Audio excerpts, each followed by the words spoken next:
Left behind in the heart of a ruthless forest, two little ones find an unexpected guardian who, without knowing it, defies the full cruelty of a sealed fate. The orange sunset sky of Colorado slowly disappeared over the imposing Mitchell mansion. Sarah watched through the window as shadows stretched across the meticulously maintained garden. Within those walls of marble and fine wood, what should have been a home was, in reality, a stage of loneliness disguised as luxury. "Are the boys asleep?" Richard's deep, cold voice echoed through the room, without him taking his eyes off the documents he was analyzing. "Yes, I just put them to bed," replied Sarah, trying to hide the tremor in her voice. Richard merely nodded, showing no interest. For him, Lucas and Thomas were like decorative objects in his perfectly planned life, present but insignificant. The success of his businesses and the power he wielded in American business circles were the only things that truly mattered. Sarah sighed, sitting in an armchair near the fireplace. Her hands absently caressed the fine fabric of her dress, while her mind wandered to her children. The twins, only 4 years old, lived in a world of silence, but their expressive eyes said more than words ever could. They felt their father's absence, even without fully understanding the meaning of this void. "We need to talk about the boys, Richard." The businessman slowly raised his eyes with visible irritation. "There's nothing to talk about, Sarah. I've provided everything they need. They have special education, toys, food. What more do you want?" "I want you to be a father to them," her voice came out louder than intended. "They need more than material things, Richard. They need love, attention." A heavy silence settled between them. Sarah could feel her heart racing, fearful of her husband's reaction. Richard just stared at her with those eyes that seemed as empty as his capacity to love. "Don't ask the impossible of me," he finally said, rising and heading to the bar to pour himself a whiskey. That night, like so many others, Sarah cried, silently in her bedroom, separated from Richard's for over a year. The thick walls of the mansion muffled her sobs, just as they muffled the secrets and frustrations of that seemingly perfect family. The next morning, Sarah awoke to the sound of soft knocking on the door. It was Mrs. Martha, the housekeeper who had worked for the family for years. "Mrs. Sarah, the boys are already awake, and there's urgent correspondence for Mr. Richard." Sarah thanked her and hurried to her son's room. Opening the door, she was greeted by the radiant smiles of Lucas and Thomas. For a moment, all the sadness from the previous night dissipated. "Good morning, my loves," she said, gesturing as she spoke, a habit she had acquired to communicate with her sons. The boys ran to embrace her, their small arms wrapping around her with all the love Richard had never shown. Sarah felt tears in her eyes but held them back. She didn't want her children to notice her sadness. While helping the twins get dressed, Sarah heard the sound of Richard's car leaving. As usual, he left without saying goodbye, without even seeing the children. The painful routine repeated, day after day, widening the emotional abyss that separated the family. That morning, however, something was different. There was a tension in the air that Sarah couldn't explain. When she went downstairs for breakfast with the boys, she noticed that Richard had left several documents scattered on the table, unusual for someone so methodical. Among the papers, Sarah found a financial report showing alarming numbers. Apparently, Richard's companies were facing difficulties, something he had never mentioned. The discovery made her stomach sink.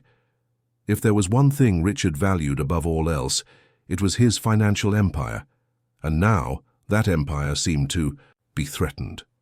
"What are you doing?" Richard's voice startled her.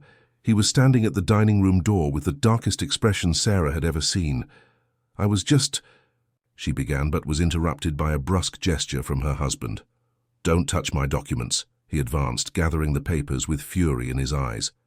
If this story interested you, don't forget to subscribe to our channel and give a like. Tell us which city you're watching from. We continue. Richard's gaze burned like a live coal. Sarah instinctively backed away, protecting the papers she held against her chest. "They were scattered on the table, Richard. I wasn't snooping," she defended herself, trying to keep her voice steady. The twins sitting at the table noticed the change in atmosphere. Even without hearing the words exchanged, they captured the tension in their parents' gestures and expressions. Lucas held his brother's hand, a protective gesture the two had developed since they were small. Richard took a deep breath, adjusting his tie knot while trying to regain his composure. "I need you and the children to leave the house today," he declared, his voice now controlled, almost businesslike. "I have an important meeting here. Take them for a walk, come back only at night." It wasn't a request, it was an order, like everything that came from Richard Mitchell. Sarah nodded silently, knowing it was useless to question. Something in his expression, however, left her uneasy. There was more behind that request than a simple business meeting. "Come, boys," Sarah signaled to her sons, who obediently followed her, casting confused looks at their father, who remained distant, almost like a stranger in his own home. In Sao. The hours that followed, Sarah took the twins to the small town nearby. While the children played in the park, she couldn't shake the feeling that something serious was happening.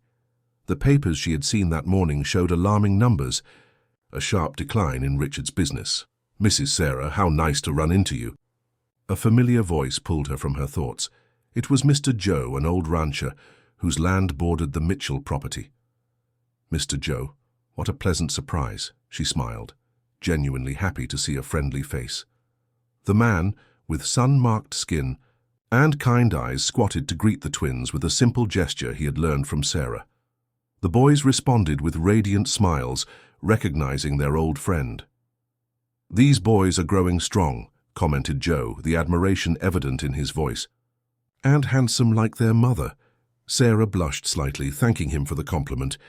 There was something in the rancher's gaze that always comforted her, a kindness that strongly contrasted with Richard's coldness.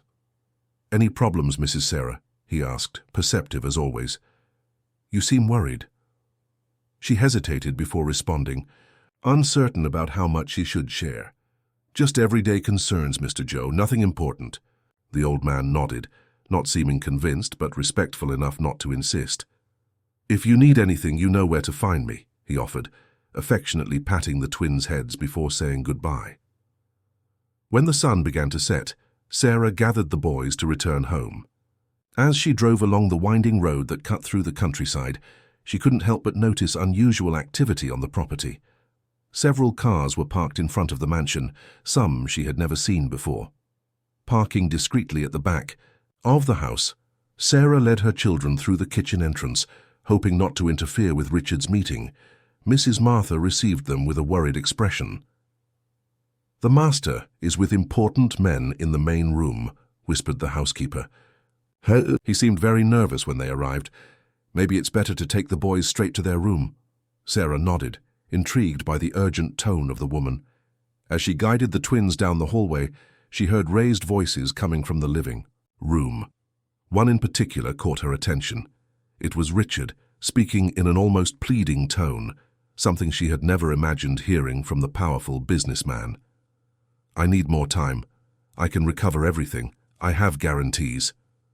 She stopped, hesitant, trying to catch more of the conversation without being noticed. The boys, sensing her tension, also stood still. "Your time is up, Mitchell," replied a deep, unfamiliar voice. "Either you pay what you owe, or the consequences will be severe." Sarah's heart raced. She knew her husband well enough to know he would never admit to being in financial trouble unless the situation was truly desperate. That night, Richard didn't appear for dinner. Sarah put the boys to bed, telling them a story with elaborate gestures that made them laugh, trying to keep the tense atmosphere that hung over the house away from their innocent minds. When she finally managed to get the twins to bed, Sarah quietly descended the stairs, determined to confront her husband. She found him in his office, the room illuminated only by the weak glow of the desk lamp. Richard was sitting at his desk, his shoulders hunched in a way she had never seen before. "What's happening, Richard?" she asked directly, closing the doctor behind her. He raised his eyes, and for the first time in years, Sarah saw something different in them. It wasn't love or compassion, but a primitive fear, the kind of fear that transforms men like Richard Mitchell into unpredictable and dangerous people. "Nothing you need to know about," he answered dryly, but his voice trembled slightly. "I heard your conversation today. You're in financial trouble, aren't you? Why didn't you tell me?" A heavy silence settled between them. Richard fixed his gaze on a random point on the wall, as if seeking there the answer to his problems. "I'll solve this," he finally said, his voice sounding strangely distant. "I'll do whatever is necessary." Sarah felt a chill run down her spine. There was something in the way he said those words that deeply alarmed her. The days that followed were marked by an even deeper silence. In the Mitchell mansion, Richard spent less and less time at home, arriving late at night and leaving before dawn.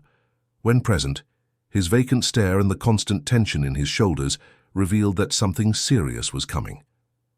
Sarah observed everything with growing apprehension. On a particularly cold morning, she noticed her husband standing at the door of the twins' bedroom, watching them as they slept. There was no tenderness in his gaze, only an empty contemplation, almost calculating, that made her shudder. "What are you doing?" asked Sarah, approaching cautiously. Richard turned slowly, as if awakening from a trance. "I was thinking," he answered vaguely. "Thinking about what?"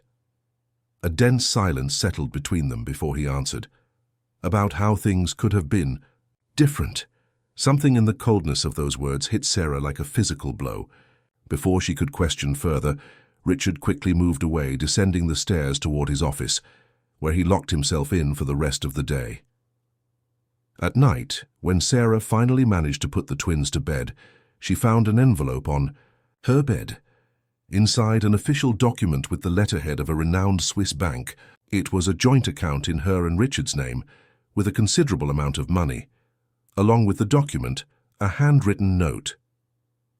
"For you and the boys, in case something happens, don't mention this to anyone." Sarah's heart raced. This seemed like a farewell, or worse, preparation for something Richard was planning. She ran downstairs looking for her husband, but the house was empty. His car wasn't in the garage. As she was returning inside, Sarah heard the phone ring. It was Gabriel Taylor, Richard's personal lawyer, with whom he had worked for decades. "Sarah, Richard was here today." The lawyer's voice sounded concerned. "He made changes to his will and some important documents. He seemed different." "Different? How?" she asked, holding the receiver tightly. Distant, almost resigned. "He asked me about the legal consequences of certain actions. I'm worried about him, Sarah. I've never seen him like this." After hanging up the phone, Sarah spent the night awake, waiting for her husband's return. He only appeared the next morning with deep circles under his eyes and wearing the same suit as the day before, wrinkled as if he had slept in the car. "Where were you?" she asked, trying to control the tremor in her voice. "Resolving pending matters," he answered dryly, heading to the bathroom without looking at her. Sarah followed him, determined to get answers. "What pending matters? What are you planning?" "Richard, I saw the bank documents. I talked to Gabriel." Richard turned abruptly, his eyes flashing with anger. "You wouldn't understand. I'm doing what needs to be done." He ran his hands through his disheveled hair in a gesture of frustration. "Everything I've built is falling apart, Sarah. Everything." "Then explain it to me. We're a family. We can face this together."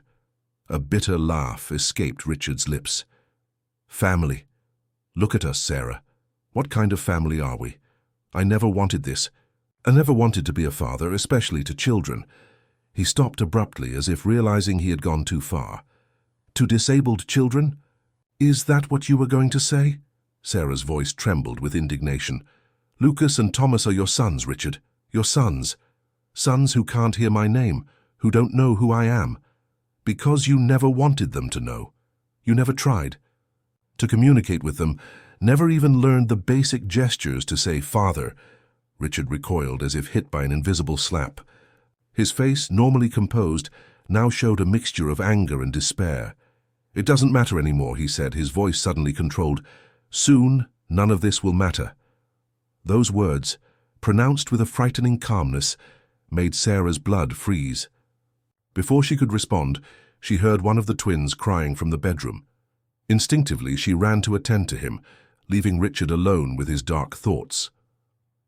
During breakfast, Richard surprised everyone by announcing he would take the boys for a walk in the countryside that afternoon. "You?" asked Sarah, incredulous. You never take them anywhere." "Maybe it's time to change that," he replied, with a smile that didn't reach his eyes. Sarah wanted to believe this was a genuine attempt at connection, that Richard had finally realized the importance of his family. But something in her maternal instinct warned her, a dark premonition she couldn't ignore. "I'll go with you," she decided, challenging him with her gaze. "No." The answer was categorical. "You need to rest, Sarah. You're exhausted with all this. Let me have a moment with my sons." The way he pronounced "my sons" with a strange emphasis made Sarah hesitate. Perhaps, she thought, this was really the beginning of a positive change. That afternoon, Sarah watched from the porch as Richard placed the twins in the back seat of the car. Lucas and Thomas seemed confused, but also curiously excited by their father's unusual attention. Before leaving, Richard cast a final glance at the mansion, his eyes meeting Sarah's. There was something in that look that deeply disturbed her, something that seemed like a mixture of resignation and farewell. The car disappeared on the dirt road that led to the woods near the property. Sarah remained on the porch for a few minutes, fighting against the growing anxiety that seized her. Finally, unable to contain her fears, she ran to the phone. The afternoon sun was beginning to lose strength when Richard's car entered the winding path that led to the depths of the woods. The luxury vehicle contrasted with the rustic landscape, just as Richard himself seemed out of place in that natural environment, far from air-conditioned offices and business meetings. In the back seat, Lucas and Thomas watched in wonder at the dance of leaves in the trees, the world beyond the walls of the mansion they rarely had the opportunity to explore. From time to time they exchanged excited looks, their small hands gesturing in their particular language, a mixture of signs they had learned from their mother and codes of their own that only twin brothers could understand. Richard observed them through the rearview mirror, his face an impenetrable mask. Tumultuous thoughts crossed his mind as he drove deeper into the woods. He remembered the first time Sarah told him about the pregnancy, the joy in her eyes that he couldn't share. He remembered the day they discovered the boys were deaf, her determination to learn sign language contrasting with his own indifference. And now there they were, two small beings who carried his blood, but with whom he had never established any connection, two obstacles in his perfectly planned life, which now crumbled around him. The car finally stopped in a small clearing. The silence of the woods was interrupted only by the occasional singing of birds and the soft rustling of leaves in the wind. "Let's get out," said Richard, more to himself than to the boys, who obviously couldn't hear him. He opened the back door and made an abrupt gesture for them to get out. The twins descended, looking curiously around, excited by the unusual adventure. Richard took a small backpack from the trunk, containing some snacks and water bottles. He placed it on the ground near the children. Lucas pulled at the sleeve of his father's coat, his large dark eyes full of questions. Thomas approached a wildflower, crouching to observe it better. Richard felt a tightness in his chest, a momentary hesitation. Quickly he suppressed the feeling. There was no turning back now. Creditors were after him, bankruptcy was imminent, his life as he knew it was about to end. In his mind, distorted by pressure and despair, he had convinced himself he was doing the boys a favor. They would be better off without him. Sarah would receive the insurance money from the Swiss bank. She would know how to move on. "Stay here," he ordered, making a stop gesture with his hand, one of the few signs he knew. "I'm going to get something from the car." The boys nodded, obedient. Richard walked slowly back to the vehicle, each step heavier than the last. Upon entering the car, he looked one last time at his sons through the windshield. They were there, standing in the middle of the clearing, two small figures against the immense green of the woods. With an abrupt movement, he started the engine. Before courage abandoned him, he stepped on the accelerator, and the car advanced quickly along the dirt road, raising a cloud of dust that soon obscured the view of the twins in his rearview mirror. In the clearing, Lucas and Thomas watched confused as their father's car moved away. At first they thought it was part of the game that he would soon return. They stayed there, standing as he had ordered, their little hearts beginning to race as the minutes passed and the car did not return. The understanding of abandonment came slowly, like a cold shadow that spread over them. Thomas was the first. to cry silently, thick tears rolling down his rosy cheeks. Lucas, always the protector, put his arm around his brother, trying to comfort him while fighting against his own fear. The sun was beginning to set, painting the sky in orange and purple.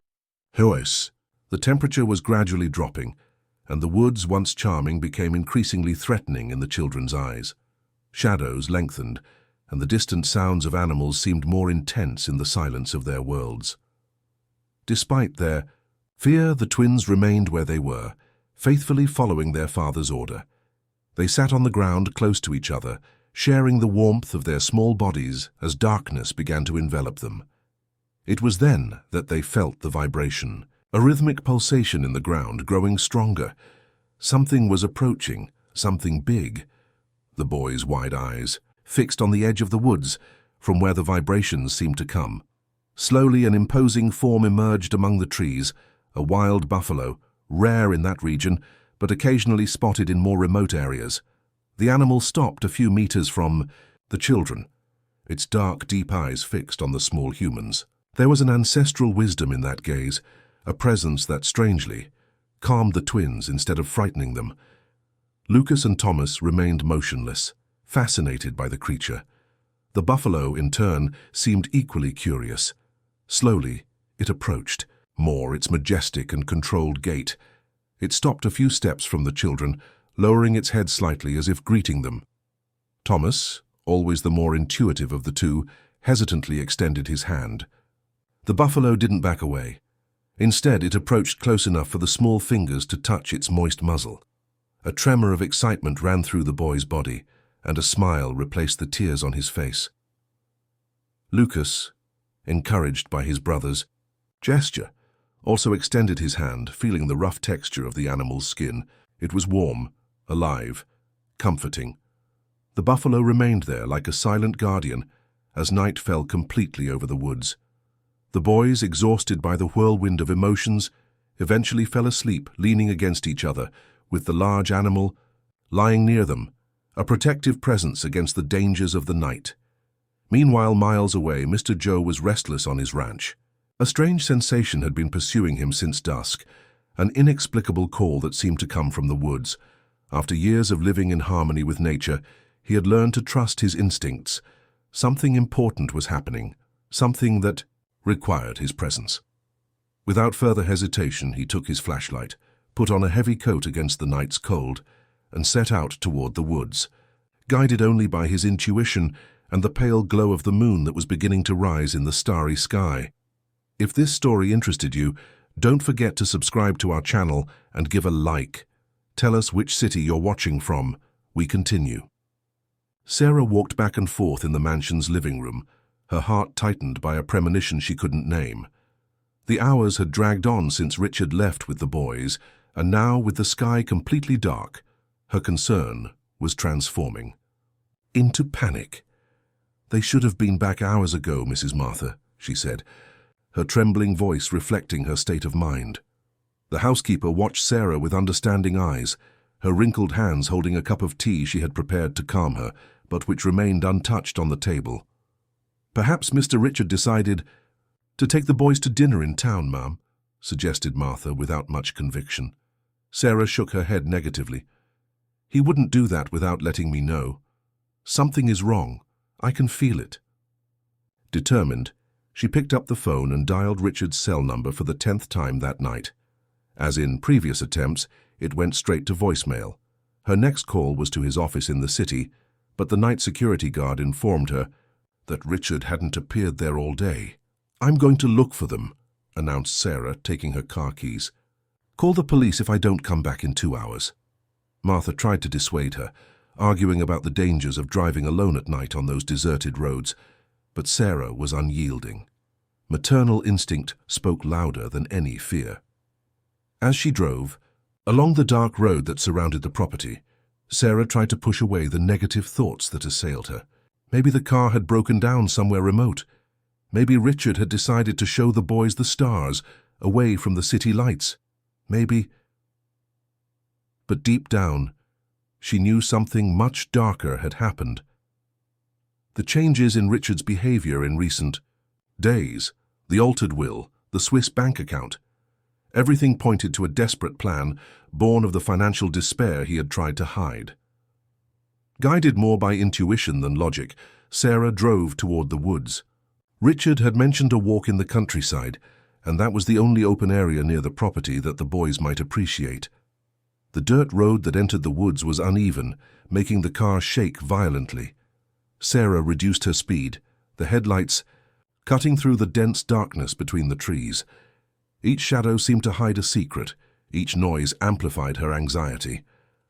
After about 20 minutes, she came to a fork. Not knowing which way to go, she stopped the car and rested her forehead on the steering wheel, tears of frustration forming in her eyes. "Where are you?" she whispered, as if the wind could carry her question to her children. At that moment, a movement at the roadside caught her attention. Two bright eyes reflected the headlights. For a moment of hope, she thought they were the boys, but she soon realized it was just a deer, which quickly disappeared among the trees. Sarah was about to continue her search when she noticed recent tire marks on the right path.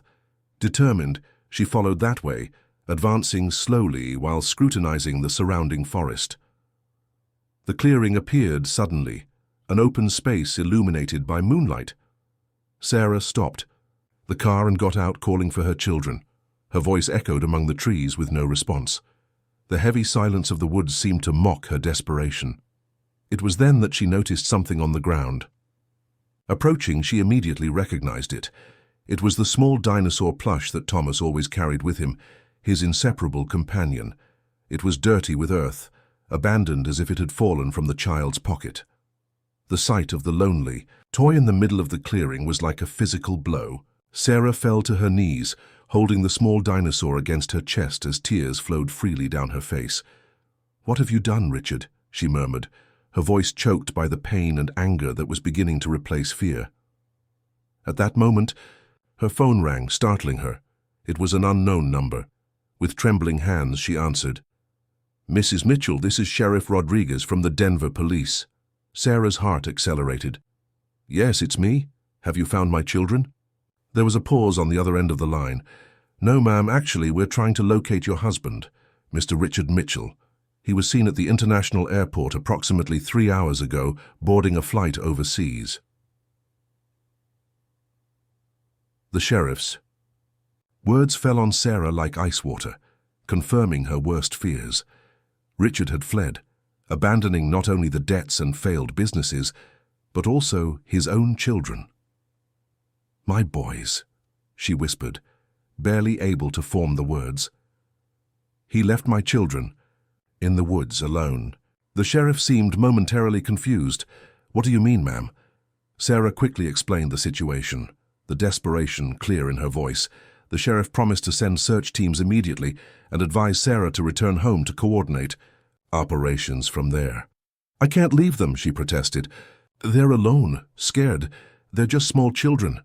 "I understand your anguish, ma'am, but the woods are extensive and dangerous at night.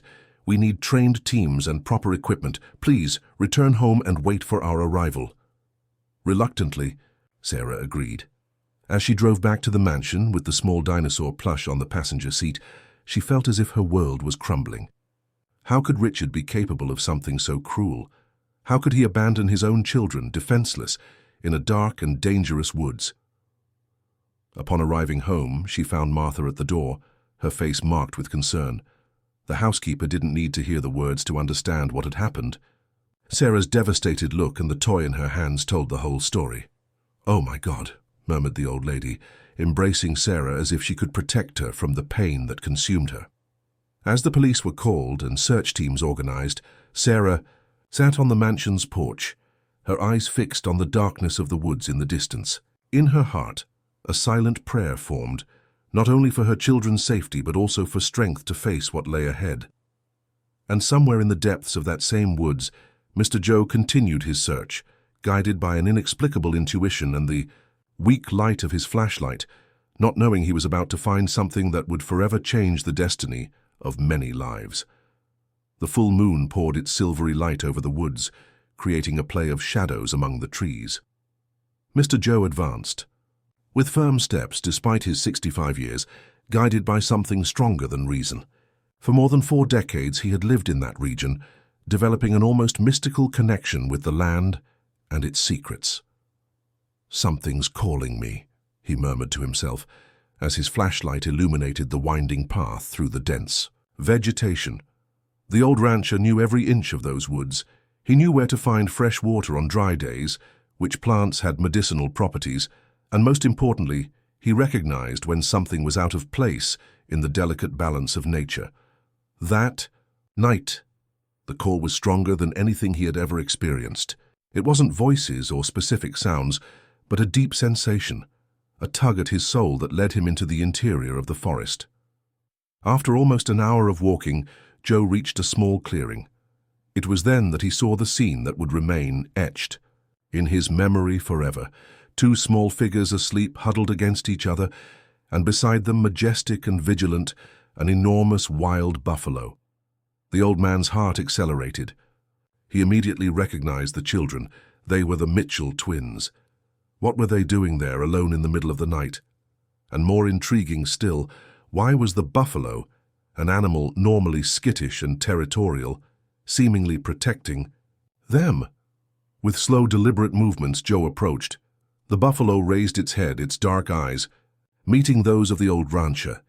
There was a moment of silent communication between man and animal, a mutual understanding that transcended words. "It's all right, friend," whispered Joe. "I've come to help."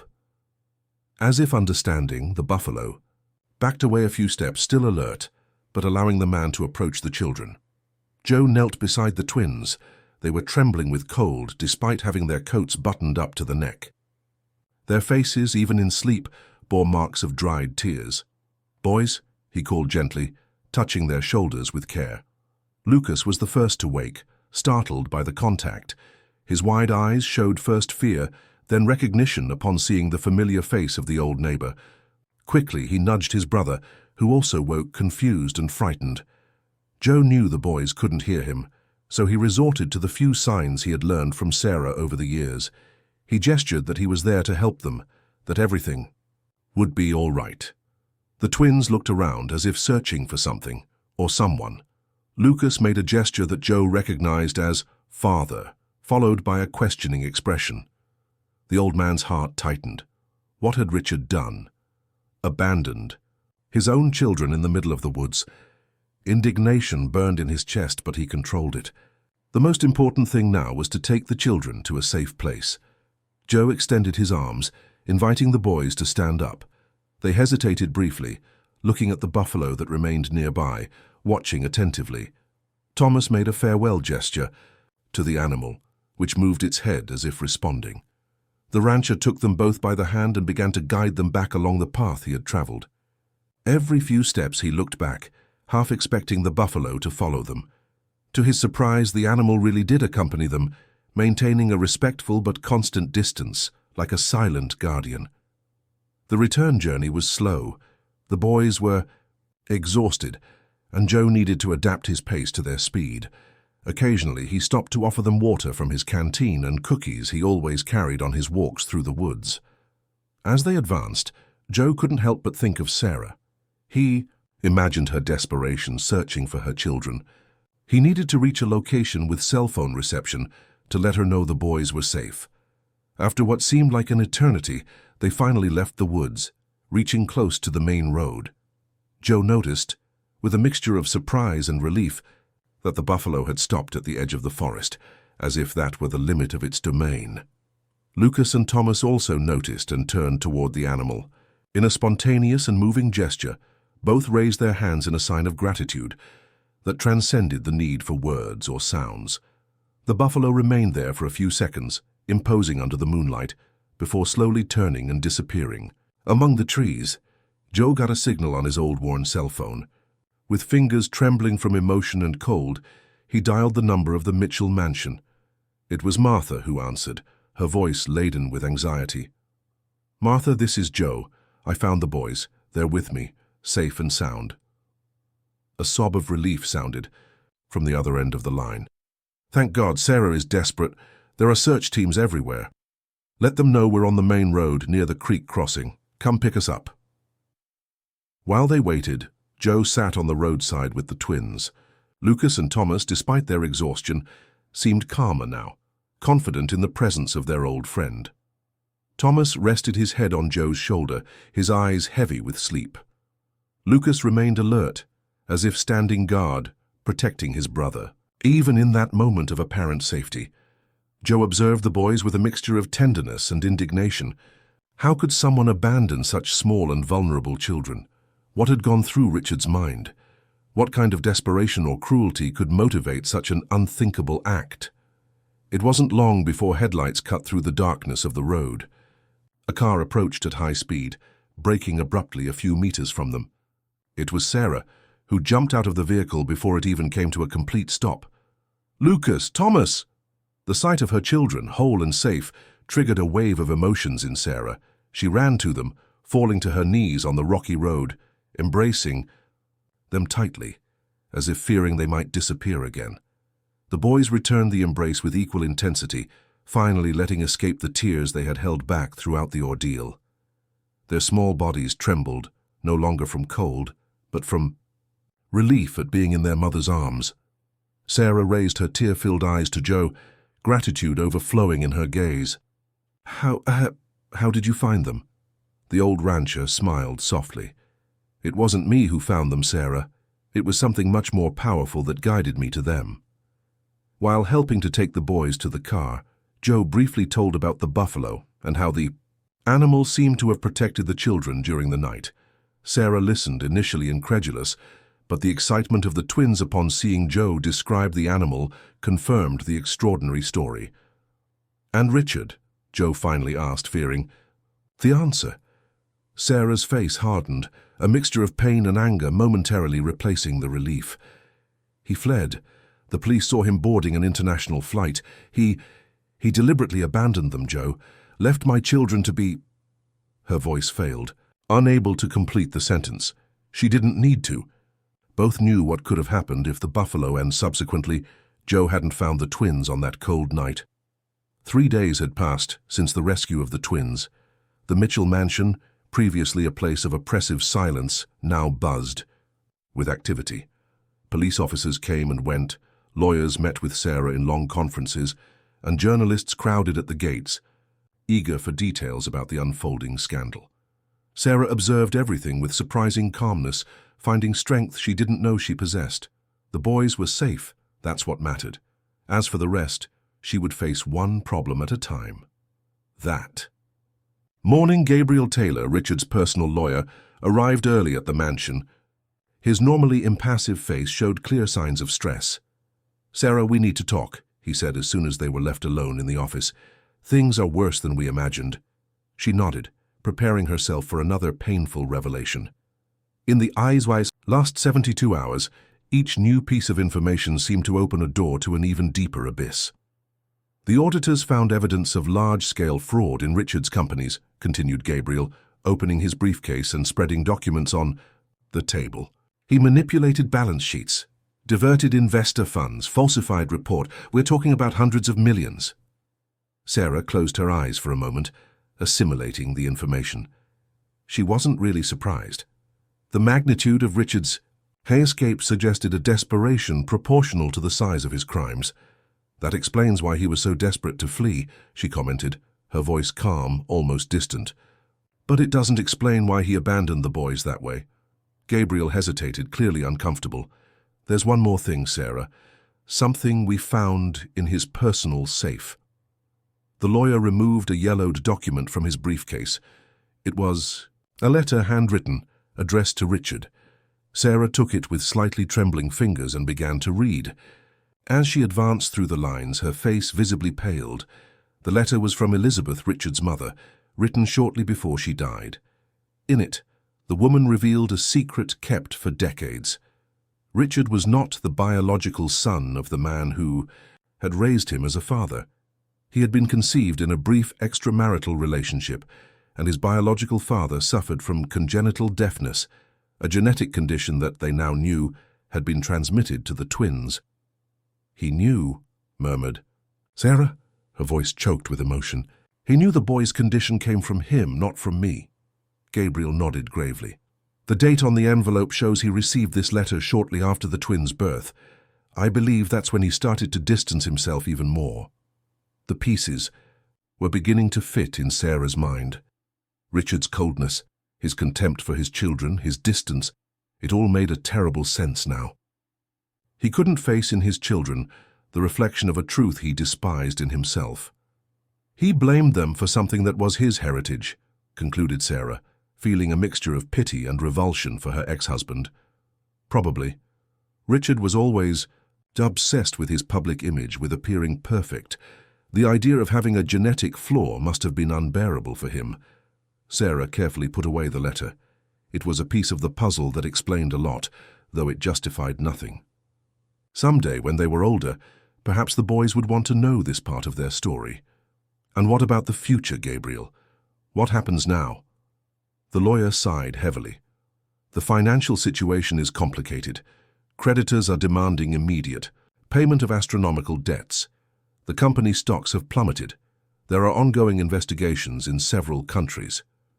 And this house? Personal assets? Technically, many are in your name too, thanks to the prenuptial agreements, but there will be legal battles. Meanwhile, fortunately, there's the Swiss account Richard opened for you and the boys. That should ensure some financial stability. Sarah nodded, thoughtful. Money was the least of her problems at the moment. Her priority was to protect her children from the whirlwind forming around them, to ensure they grew up feeling loved and secure, despite their father's abandonment. After Gabriel left, Sarah went up to the twins' room. She found them playing peacefully under Mrs. Martha's watchful supervision. Despite the terrible ordeal they had gone through, the children showed surprising resilience. Psychological counseling had begun immediately after the rescue, and specialists were optimistic about the boys' emotional recovery. Thomas was the first to notice his mother's presence. He ran to her, his eyes shining, and began to gesture animatedly. Sarah watched, fascinated, as her son described in signs the buffalo that had protected them in the woods. Lucas soon joined his brother, adding details to the silent narrative unfolding before her. "They won't stop talking about the buffalo," commented Martha, smiling. "It's like a magical friend." Sarah smiled, stroking her children's hair. "Maybe that's exactly what it is, Martha. A protector sent when they needed it most." That afternoon, an unexpected visit broke the mansion's routine. Mr. Joe appeared, bringing a basket of fresh fruit from his orchard and a small package for the boys. "I thought they might like this," he said, handing the package to Sarah. Inside were two small wooden sculptures, meticulously hand-carved, identical buffaloes with surprising details considering the rustic material. The twins were delighted with the gift, immediately recognizing the animal that had become their guardian on that fateful night. "You made these yourself, Joe?" asked Sarah, amazed. The old rancher smiled timidly. "It's an old pastime. Helps pass the lonely nights." While the boys played with the sculptures, Sarah and Joe walked to the porch, watching the sun beginning to set on the horizon. "I still don't understand," confessed Sarah. "Why would a wild buffalo protect two abandoned children?" Joe looked at the horizon, his eyes lost in distant thoughts. "My grandfather, who was Native American, always said there's more wisdom in animals than we, civilized humans, are capable of understanding. Perhaps the buffalo saw in the boys something we can't see, pure innocence, without judgments or prejudices." Sarah considered the old man's words, finding unexpected comfort in them. "You know, Joe, I've been thinking, this house has too many painful memories now. Perhaps it's time for a new beginning, somewhere else." "And where would you go?" She smiled, slightly. "I don't know yet, but I'd like it to be a place where the boys could grow up free, connected with nature. A place where silence isn't a barrier, but an invitation to observe and feel more deeply." Joe nodded, understanding. "I know a small property for sale, not far from here.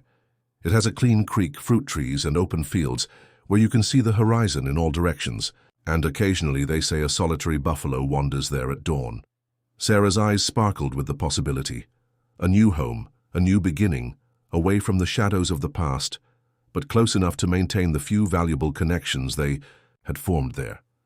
"I'd like to see that place, Joe," the old rancher smiled. "Tomorrow itself if you want, and the boys can come too. I think they'll like it." If this story interested you, don't forget to subscribe to our channel and give a like. Tell us which city you're watching from. We continue. The small property that Mr. Joe had mentioned turned out to be a real find. Located approximately 20 kilometers from the mansion, it was modest compared to the ostentatious luxury of the Mitchells, but possessed a natural beauty that no architect could replicate. The main house, built of wood and stone, had a welcoming aspect with wide porches that surrounded the entire structure. The verdant fields stretched as far as the eye could see, occasionally dotted with centennial trees that offered generous shade. A crystalline creek cut through the property, forming small natural pools along its course. Sarah watched the twins run freely through the tall grass, their faces illuminated by a joy she hadn't seen in a long time. Lucas had approached the creek, fascinated by the small, colorful fish that swam in the shallow waters. Thomas, always more adventurous, had already climbed a low tree, from where he waved enthusiastically to his mother. "It's perfect, Joe," she said, turning to the old rancher, who accompanied her. "Absolutely perfect." He smiled, satisfied. "I knew you would like it. The land here is good, fertile. You can plant almost anything. And the house is solid, well built. It needs some repairs, of course, but nothing that can't be fixed." "Who are the current owners?" "The Lawrence family. Old August died 2 years ago and the children live in the capital. They have no interest in maintaining the property, they just want to sell as quickly as possible." Sarah nodded, thoughtful. Despite the financial complications she faced due to Richard's crimes, the Swiss account he had opened for her and the boys remained intact. It was more than enough to buy this property and ensure a comfortable life for many years. "I'll talk to my lawyer today," she decided. "I want to close the deal as soon as possible." As they returned to the car, Sarah noticed something she hadn't noticed before: hoof marks on the ground near the fence. They were large, deep in the moist earth. "Buffalo?" she asked, pointing to the marks. Joe squatted, examining the tracks with the experience of decades living in the countryside. "Yes, and recent, probably from last night or early this morning." Sarah felt a shiver run down her spine. It was as if the same animal that had protected her children was somehow guiding them to this new home. In the weeks that followed, Sarah immersed herself in preparations for the move. The purchase of the property was finalized with surprising speed, thanks to Gabriel's contacts and the Lawrence heirs' willingness to sell. In parallel, she began the process of selling the mansion, anxious to get rid of that symbol of the facade, life that Richard had built. The news of Richard Mitchell's escape and crimes had spread like wildfire, occupying newspaper and magazine headlines throughout the country. Sarah kept her children protected from the media frenzy, limiting their access to television and keeping them away from curious onlookers.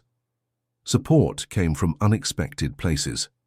Families of other deaf children in the region reached out, offering friendship and educational resources. The local community, far from judging Sarah for her husband's crimes, showed solidarity and respect for her strength in the face of adversity. On a rainy afternoon, while supervising the packing of the boys' belongings, Sarah received a surprising call.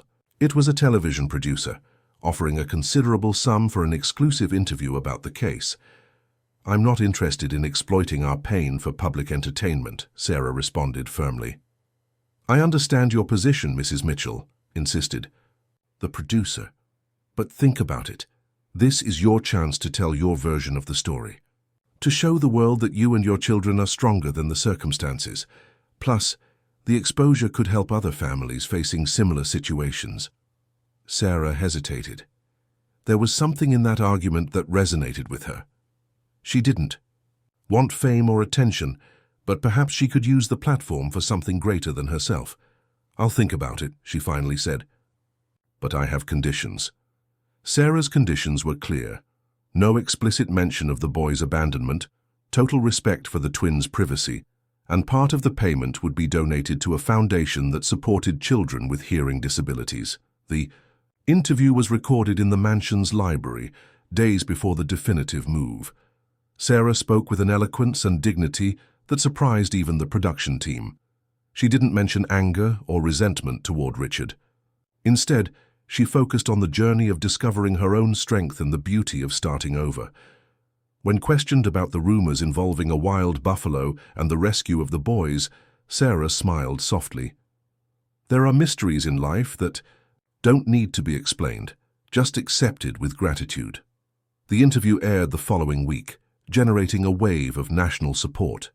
Messages of solidarity arrived daily, many from families facing similar situations. The Foundation for Children with Hearing Disabilities received a significant increase in donations, allowing the expansion of its educational programs. As the media storm began to calm, the day of the move finally arrived. Sarah watched the moving trucks loading the few pieces of furniture and objects she had decided to take. Most of Richard's ostentatious possessions would be sold at auction, with part of the money destined to reimburse defrauded investors. "Are you ready?" asked Martha, who had decided to accompany the family in their new beginning. The housekeeper, who had served the Mitchells for more than a decade, couldn't imagine being separated from the twins she had helped raise. Sarah looked one last time at the imposing mansion that had never really felt like home. More than ready, the boys waited in the car, excited about the adventure that was beginning. For them, the move represented freedom, a new place to explore, away from the oppressive walls where their father had never really seen them. On the Fair's way to the new property, Sarah made a detour, stopping the car near the entrance to the woods where the twins had been abandoned and miraculously found. "Why are we stopping here, Mom?" Lucas asked in signs, a shadow of apprehension crossing his little face. Sarah smiled reassuringly and also responded in signs, to thank and to say goodbye. The four got out of the car and walked to the edge of the woods. Sarah had brought 4 small lanterns made of tissue paper, a tradition she had learned from her grandmother to mark new beginnings. They lit the lanterns together, watching them float slowly toward the sky, carried by the gentle afternoon breeze. It was a symbolic gesture, a way to release the past and embrace the future that awaited them. When the last lantern disappeared on the horizon, Thomas pulled at his mother's sleeve, pointing excitedly to the forest. There, partially hidden among the trees, was the buffalo. Its massive body contrasted with the delicacy with which it observed the family, its deep eyes seeming to perfectly understand the meaning of that ritual. "He came to say goodbye too," whispered Martha, her voice choked with emotion. Sarah nodded, unable to speak. There was something deeply moving about the presence of that wild animal, an inexplicable connection that transcended rational understanding. For a moment all remained motionless, humans and animal united in a silence that said more than words. Finally the buffalo retreated, disappearing among the trees as silently as it had appeared. Sarah took her children's hands, feeling a quiet certainty settle in her heart. "Let's go home," she signaled, and the four returned to the car, ready for the new chapter that was opening in their lives. 6 months had passed since the move to the new property, which Sarah had named Dawn Haven. Winter had given way to spring, and nature exploded in colors on all sides. The fruit trees blossomed in the newly planted orchard. The garden that Sarah cultivated with dedication was beginning to take shape, and the house, after careful renovations, had become truly welcoming. On that sunny September morning, Sarah watched her children playing near the creek, accompanied by Martha, who had adapted surprisingly well to country life. The old housekeeper, previously accustomed to the marble and crystal confines of the mansion, now walked barefoot through the grass, teaching the boys to identify different types of birds by the shape of their wings. "I can't imagine how our life was before," commented Martha, when Sarah approached bringing a pitcher of fresh juice. "It seems like we've always been here." Sarah smiled, silently agreeing. The transformation hadn't been just physical. Something deep had changed within her, a peace she had never known when living under Richard's rigid rules. "The school children are arriving." Martha pointed to the road leading to the property, where a small school bus was approaching. One of the projects Sarah had initiated was opening her property for educational visits from schools in the region. Twice a week, children came to spend the day at Dawn Haven, learning about nature, sustainable agriculture, and more importantly, living with the twins and learning basic notions of sign language. The idea had emerged almost by accident. Lucas, and Thomas's teacher at the special school for deaf children, had commented on the difficulty of integration when the children would eventually go to a regular school. Sarah, recalling the isolation her children had experienced in the mansion, decided to create opportunities for them and other children to interact in a natural and relaxed environment. The project quickly gained popularity. Schools from all over the region began to request visits, and Sarah, with Mr. Joe's help, expanded the initiative. They built a small outdoor classroom, a sensory garden with aromatic plants and diverse textures, and even a small library specialized in children's books that addressed themes of inclusion and diversity. The bus parked in the entrance yard, and 20 children between 5 and 7 years old descended animatedly, followed by 2 teachers. It was a municipal school from the neighboring town, and this was their first visit to Dawn Haven. Lucas and Thomas ran to receive the visitors, their initial wariness of strangers having completely disappeared in recent months. The children from the bus, previously oriented by the teachers, tried to greet them with the basic signs they had learned. Hello, friend, play. Sarah observed the interaction with a full heart. It was like watching the construction of bridges over invisible abysses, bridges made of smiles, gestures, and the natural curiosity of children. Unlike adults, children didn't see barriers, only possibilities. The morning proceeded with various activities: a visit to the orchard, where each child could pick a fruit, a storytelling session in the outdoor library, with Sarah simultaneously, translating into sign language, and a painting workshop where everyone created works inspired by the surrounding nature. At the end of the morning, while the children had lunch in the shade of the trees, the school's pedagogical coordinator approached Sarah. "What you're doing here is extraordinary," she said, genuinely impressed. "Most people, after what you've been through, would have isolated themselves, distanced themselves from the world." Sarah reflected for a moment before responding. "Perhaps it's exactly because of what we've been through that I feel this need to create connections. Isolation causes deep damage, especially in children." The coordinator nodded, understanding. "We're collecting stories of innovative educational projects for a book that will be published by the Department of Education.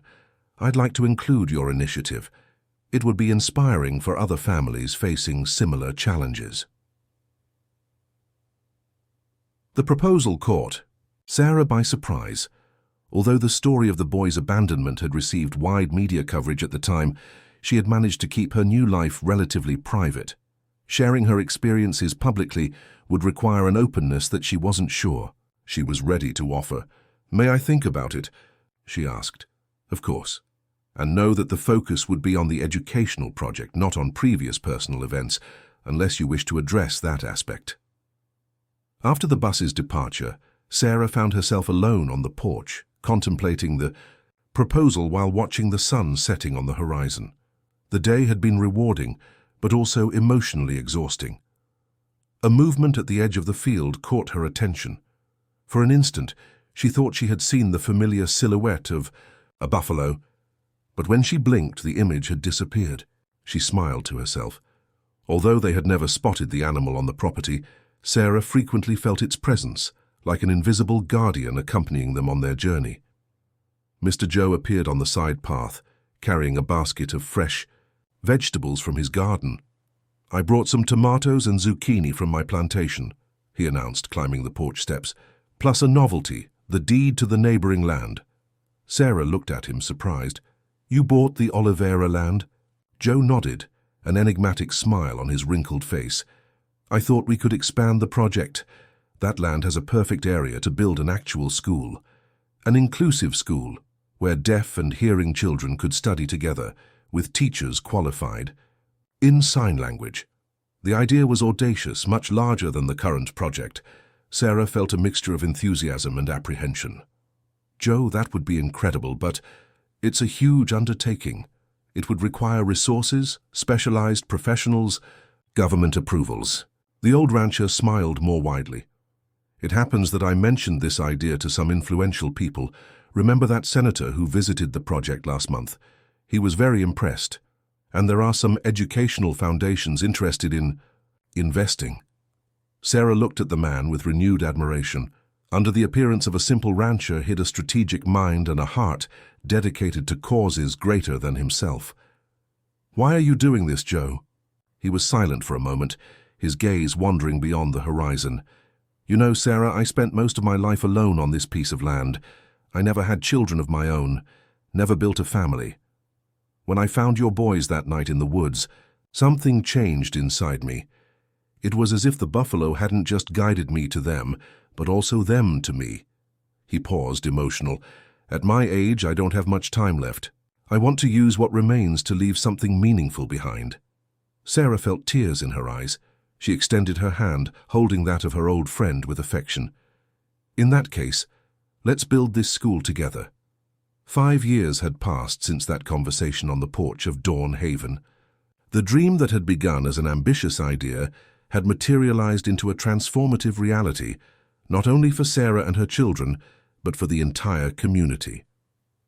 Horizon School, as it was named, now occupied the neighboring land, a modern and welcoming educational complex, built with sustainable materials and perfectly integrated into the natural landscape.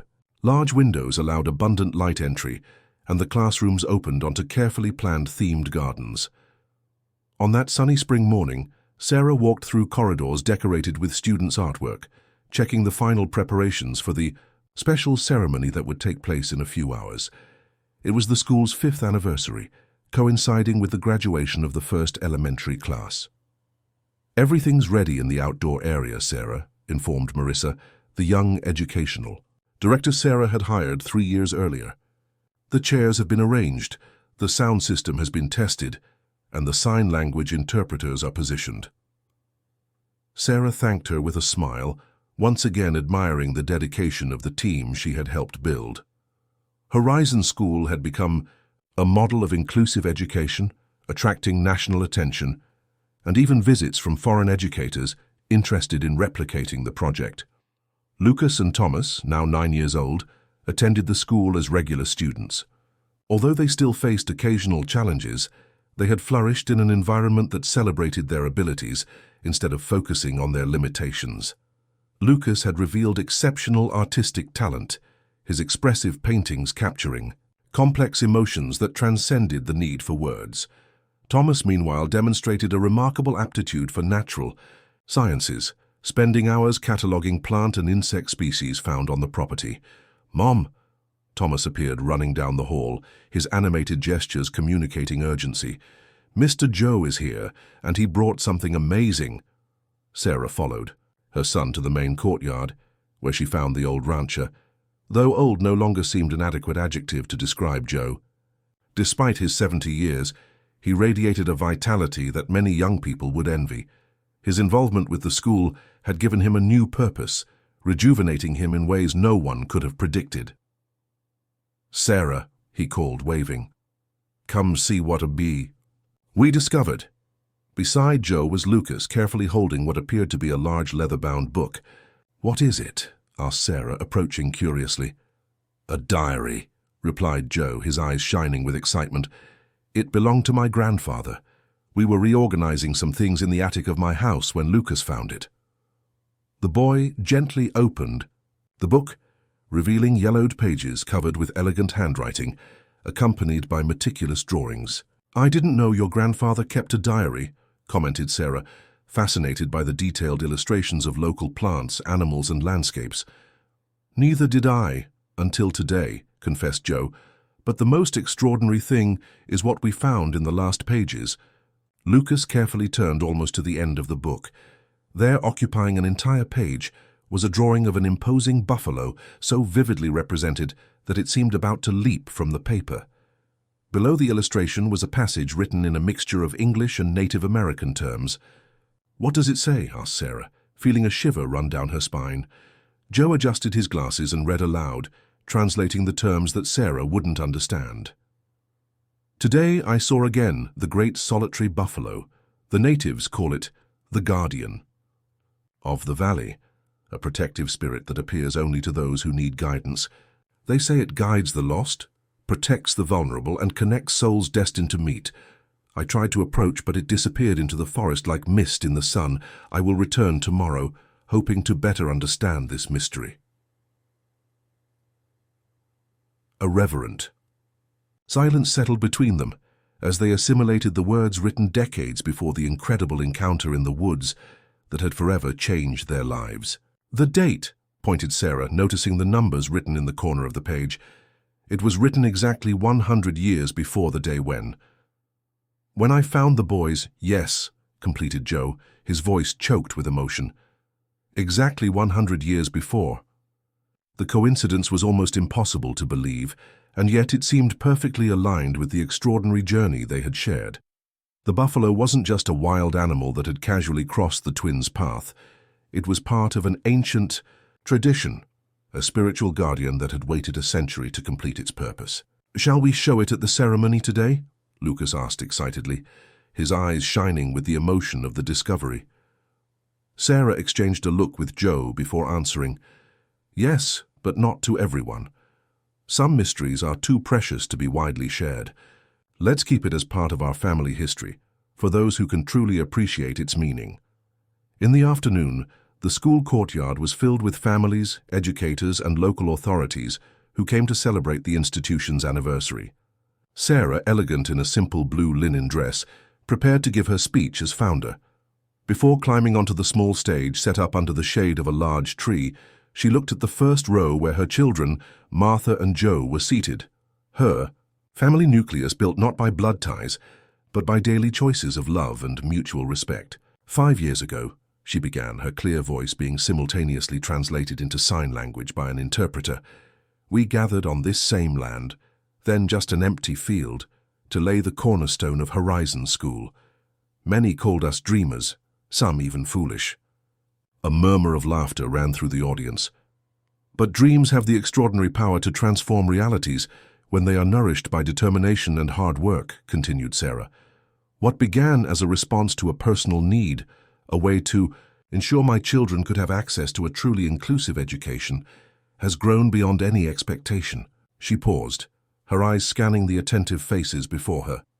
There were parents of deaf children who had moved from other states so their children could attend the school, educators who had initially doubted the viability of the project and were now its most fervent defenders, children who had learned from an early age that difference was not an obstacle but an opportunity for growth. "This school is not just about formal education," she continued, her voice gaining intensity. "It's about learning that each person has inestimable value, regardless of their characteristics or apparent limitations. It's about building bridges where there once were walls. It's about recognizing that sometimes it's precisely our vulnerabilities that make us stronger, more compassionate, more human." Sarah's eyes met those of her children, who watched her with evident pride. How much they had grown since that terrible night in the woods, not just physically, but in resilience, in confidence, in their ability to connect with the world around them. "There is an ancient local legend," she continued, looking briefly at Joe, who nodded in silent encouragement, "about a guardian that appears to protect those who are lost or in danger, a being that guides people to where they truly need to be, not necessarily where they think they should go." A movement at the edge of the woods that surrounded the property momentarily caught her attention. For a fleeting instant, Sarah had the impression of seeing the familiar silhouette of a large buffalo observing the ceremony from a distance. When she blinked, the image had disappeared, but the feeling of protective presence remained. "Our journey hasn't been easy," she concluded, turning again to the audience. "There were obstacles, doubts, moments of despair, but each challenge strengthened us, each difficulty taught us valuable lessons. And here we are, 5 years later, celebrating not just a building or an institution, but a community, an expanded family, united by a commitment to a more inclusive and compassionate future." When Sarah descended from the stage, she was received by a tight embrace from her children. As the three remained united in that gesture of affection, she couldn't help but think about how life sometimes traces winding paths to take us exactly where we need to be. Richard had never returned to the United States. According to the latest news, he lived in a distant country under a false identity, always looking over his shoulder, fearful of being discovered and extradited. His escape, which he had imagined as liberation, had become a prison much more real than any judicial sentence. Sarah felt sorry for him, not anger. He would never know the extraordinary person Lucas had become, with his artistic sensitivity and deep empathy. He would never witness Thomas's insatiable curiosity, his fascination with the natural world, and his ability to find patterns where others saw only chaos. He would never experience the peace that comes from building something meaningful, something greater than oneself. That night, after the celebrations ended and the school finally quieted, Sarah walked alone to the edge of the woods. The full moon illuminated the path, making any flashlight unnecessary. She stopped at the edge of the trees, the same spot where, years before, she had last glimpsed the buffalo. The gentle wind stirred the leaves, creating a whisper that almost seemed like a conversation. "Thank you," she said simply, her voice barely audible even to her own ears. She didn't expect a response, and none came in a conventional form. But when she returned home, where her children and her dearest friends awaited her for an intimate dinner, Sarah carried with her a quiet certainty. The circle was complete. The story that had begun with abandonment and hopelessness had transformed into a journey of renewal and hope. And somewhere, in the depths of the woods, a solitary buffalo continued its silent vigil, awaiting the moment when it would again be called to guide lost souls back to their true path.